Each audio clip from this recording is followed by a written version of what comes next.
Samsung has landed itself in hot water for using photos taken on a professional camera to promote the camera on its new smartphone. The tech giant included fine print in its advertising that says that it is for demonstrative purposes only, but consumers are pretty annoyed still. It got us thinking, look, if it is in the fine print, can they get away with it? Is that how you just pop something in there and, that's all fine? Getting us away with our Taking Stock segment tonight, Naomi Simpson, founder of Red Balloon and the Big Red Group, and chief economist at AMP Capital, Shane Oliver. Welcome to you both.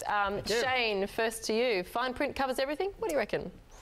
I think it does. I mean, it does frustrate me a little bit, but it's known as puffery, and puffery's been something in advertising for years, and courts have ruled that it's probably okay because you're not actually distorting what you're selling, you're just puffing up a little bit.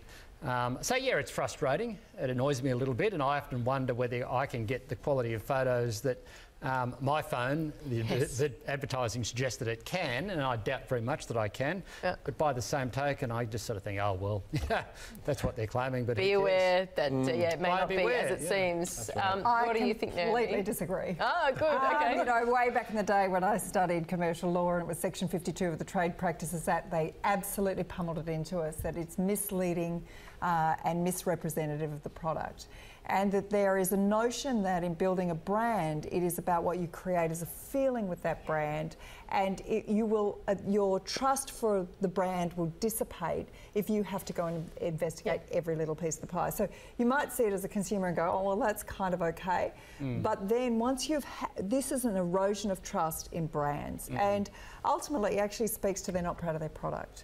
So if it purports to do something and then it doesn't, it is absolutely misleading, and we can't assume that people are going to read the detail, and there's been plenty of cases to say that it was hidden somewhere in the fine print and it's not good enough. There must be a reasonable man or woman, a reasonable person able to say, okay, I get that and I understand it. I'm So kind no, of I with completely Shane. disagree. I'm kind of with Shane, and I'm kind of one of those, weary customers of the world who just feels like, companies just take you for a ride far too often. You probably should be aware of that. So, And that's the point when it becomes my problem, it might even read the fine print. It does feel a bit like that sometimes. Just the way it is. It's kind of, But I mean, the point is, why would you do that? As Naomi's just saying, why would you do it if people just cannot have, as you said, well, I probably won't be able to take those photos as well, so why would I get that phone? Buy a phone. Why would you buy it? Exactly. Pristine photos. You just buy it to just take snaps. It's not a photographer would not buy a phone. So who are they pitching it at, basically? Yeah, they wouldn't do that. They would buy, what do you call it, SLR or whatever. Yeah, SLRs. Fancy camera or something to do that. Yeah, true. So who are they pitching it at, basically? To be honest, I'm siding with you now. I mean, I think this is really interesting. I'm joining my team. Well, I'm so glad to hear you say it, because a lot of what you buy on Red Balloon are experiences, and some of them are kind of, well, maybe not dangerous, but extreme or adventurous. They're all fabulous. Yeah, absolutely. But so, the fine print in something like skydiving, it's pretty important. Yeah, so the most important thing for us to build as an online brand is trust. Do I trust that this experience is going to be there, and how do I know that it's there, and the detail? And I learned this really early on, that if we said it was pink and it was purple, people would be disappointed. I was expecting pink. So managing people's expectations is really important. And what we created was a business that part of the service level agreement is what you read in that description, so that those people who deliver the experience on our part are part of the conversation, and that we can hold them to account because it's our brand. So I'm a big believer in trust, respect, and believe in your customers and your consumers, and do not.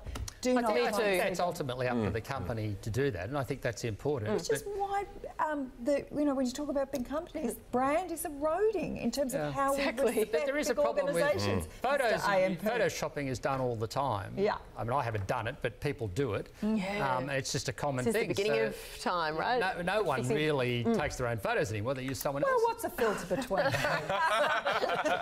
There we go. There we go. All right, well, since her marriage to Prince Harry, Meghan Markle became one of the most high-profile women in the world this year, and it has actually put her in the running for Time's Person of the Year. She's up against Donald Trump, Jamal Khashoggi, also Christine Blasey Ford, and the anti-gun activist March for Our Lives. So quite a list there. Time says The winner should be, this is the quote, the person who most affected the news and our lives for good or ill and embodies what was important about the year for better or worse. So, what do you think? Does she deserve it, Naomi? Well, it was interesting in looking at the top 10, only 2 of them are positive stories and 8 of them are negative. And did you include Donald Trump in the positives or negatives? No, he might have been negative. You know, when he claims that there's no such, you know, fake news and all the rest. So the positive ones was the South Korean president, Moon Jae-in, and then also this story about Meghan Markle. And the reason why that is a positive story is because she's driving economic outcome and people spend more money when they're feeling good and they're happy and they see positivity. Versus the 8 other stories which are really very negative. So it's interesting that say good for ill. I think the gun activist movement is an interesting one too because it's rallying the people to the cause. And having seen Malala last night, who says one voice can change the world. So I would argue that Time has a responsibility as a media thing to say, do we want to use this award for good or for evil, and do we want to rally our people to the good of uniting people to a great cause. So they're the 3 that I would put down. I think Meghan's in an interesting position, seen as, you know, a princess and a fairy tale story from rags to riches, and everybody loves that story. Perhaps the world's best actor, say the critics. Well, she's got the upgrade since she got the prince. What do you think, Shane?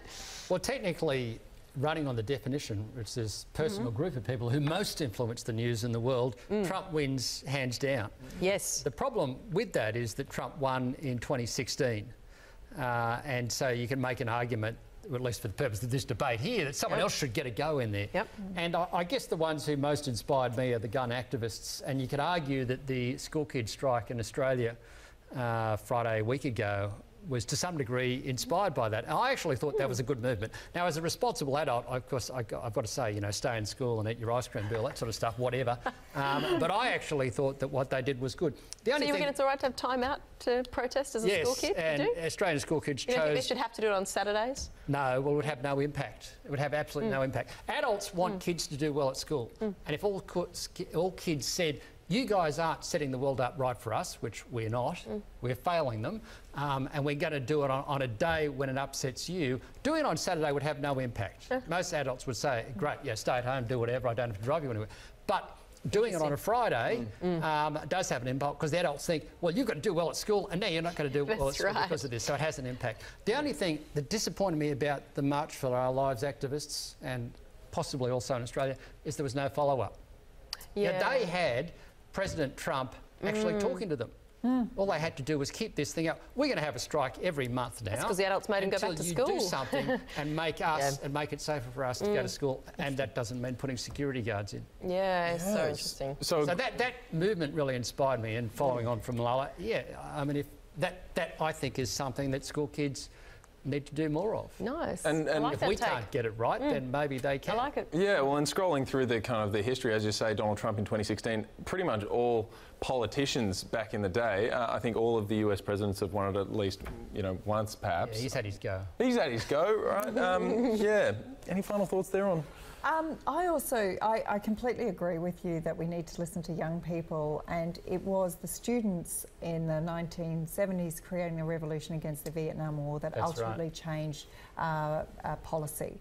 So there is no reason why young people can't find their voice. As I said, Malala found her voice when she was 11, and she continues on with her journey about women's education, but also the displaced people.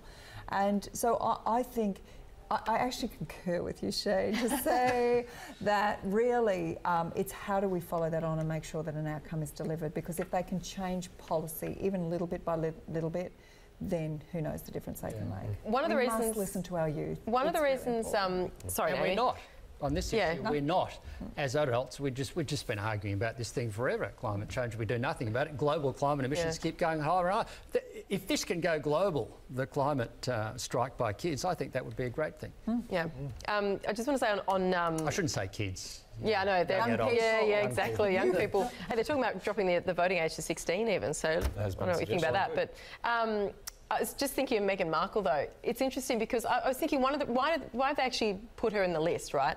I think one of the things is, you know, she's the first biracial person to marry into the royal family, so that was a big deal. And there's a potential platform for inclusiveness and, you know, this amazing groundswell that she can get from that side of things. But then I was thinking, why didn't Prince Harry get named as a potential person of the year? He was the one that married her into the family. Maybe he's the courageous one and the bold one that's changed the landscape. What do you think? She's also American, and I think that there's also that notion of, therefore, there's a building of relationship across the pond that might not have been there, and also has delivered incredible economic outcome in terms of positivity. It's not just the wedding; it's all of But the. Prince Harry married her. Well, he did the hard. I think he should get it. That's true. He asked the question. He's done well, but we know Prince Harry. Everybody loves him and has done Well, for we a know long Donald time. Trump, you know. That's true, I guess. I just think, you know, I think Prince Harry, it's the same thing, you know, you see this Kate versus Meghan feud that's playing out in the stupid women's magazines. But hello, there's obviously a brother feud going on there too, but they don't make the headlines. No, I don't know. I would argue that it's also, you know, Meghan Markle was an activist and had a voice before she joined this marriage. Yeah, true. And if she continues with that voice and her voice for the causes she believes in, well, then ultimately she will have far bigger reach than any of the other groups that we've spoken about. Shane, what do you think? Would you be happy to see Meghan Markle as the Time Person of the Year? No, I think it's trivia. It's It could be trivialised. It's trivia. Look, I watched the publicity for royal the Time wedding magazine. on whatever it was. I watched Suits momentarily, usually in an argument with my wife because I wanted to watch something else. The only thing I noticed about Suits was that everyone dressed nice. You know, they got a tie on. I thought, maybe I should do that, and that'll everyone else do the same thing.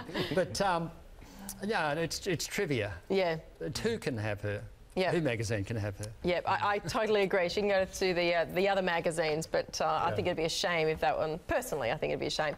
I think you guys have named some good other ones from that list for sure. Now, some new research is suggesting a shorter Christmas break might make you happier than if you have a long one. Do you ever think about this? Well, there's been some research into the length of holidays, and they don't particularly find that the length of a holiday equates to the extra happiness. So it suggests that all you need to do maybe is to just have 3 to 6 days to feel refreshed, which means, of course, you probably have a lot more shorter breaks throughout different parts of the year. Do you guys have a strategy with holidays? Yes, one is I plan my holidays at the beginning of the year for the whole year, and I block them out, because running my own business, otherwise I'll never get a holiday. There's always something more important, and I do need to refresh. I do find that travelling at Christmas is stressful, so therefore we do have the staycation, and we do things in our own city that we always mean to get around to do. And I know I run an experiences company, and of course, I need to practice what I preach and do things locally. But it's really, for me, that. And also I want to join my home. Like I find that I'm racing all the time, so I want to be able to be at home to entertain and so forth. So I tend to plan my holidays. End of the financial year is always a good one to go away, and also into January, but I don't go away until mid-January, so that the crowds have gone and so forth. You cut straight to the core of this thing, because that was one of the other findings, which is the longer that you have to look forward to it, the more elevated you feel all year long, rather than just having one sprung on you by someone in the family, which is always, potentially great. But still, this idea of looking forward to it, as Naomi says. What do you think, Shane? I totally agree with that. Holidays, what's that old story about the journey is worth more than the actual destination? Oh, for sure. And there is an element of that in there. I think the sense of anticipation leads to a degree of happiness. I know it does on my part when I've got a holiday coming up, so the longer you can stretch that out and plan it, the better. I tend to agree Christmas holidays are overrated, although in my job, the best period of the year in terms of getting a break from things is actually between Christmas and New Year. And it's called the Santa Claus Rally. So markets are very quiet. Often not much happens. There's hardly any emails coming through, so you can have a real break. And I actually find that period very positive. But it does fit into that, 3 to 6 days or whatever it is. Yes. That's all you really need. That's all you really need, you reckon, yeah? My preferred time to go away is when everyone else has not gone away, and that is the big problem with Christmas. You go to the airport, it's jammed up. You get on the roads, it's jammed up. You go to the beach, it's jammed up. Totally. It's massively overrated as a holiday time of the year, but I do love that period between Christmas and New Year, and I do feel happy around Christmas, so I don't want to underrate it. I've actually got out my old CDs that have Christmas songs, even the Kohler one, Kohler Christmas, of course. and shoved them in the car. I have a car with a CD player. Yeah. And because I like this time of year, I want to listen to those Christmas songs and they make me feel happy. So you're the one that walks through Westfield just, whistling away at all the songs. I love and adore this time of year. Yeah. Absolutely love and adore Christmas and the coming together of family and the cooking and the preparation of. But also, between Christmas and New Year, especially in the cities, whether it's Melbourne or Sydney or Brisbane, you can do so many wonderful things because they're not busy. Because it's either the stores that are busy on the sales, which is great, fantastic, that's one thing.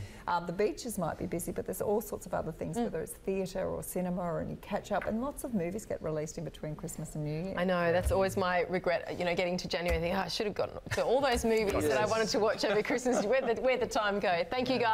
Pleasure. Great to get some insights into your lives and your work as well. Thank you.